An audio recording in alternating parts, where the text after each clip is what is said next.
மக்களே, இப்போ நம்ம எங்கே போகிறோம்னு பார்த்தீங்கன்னா பண்ணக்காடு முருகர் கோயில் தான். பாருங்கள், அந்த மலையில் இருக்குது.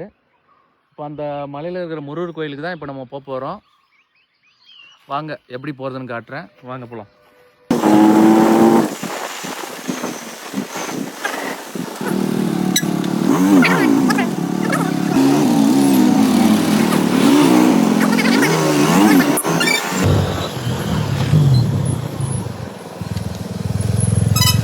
இதுதான் அந்த கோயிலுக்கு போற வழி, முருகர் கோயிலுக்கு. வாங்க மேல போலாம்.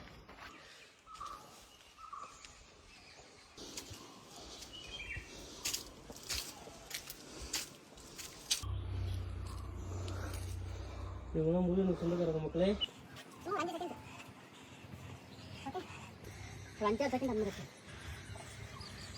நம்ம ஒரு வழியா நம்ம முருகர் கோயிலுக்கு வந்துட்டோங்க. பாருங்க, இதுதான் பண்ணக்காடு முருகர் கோயில்.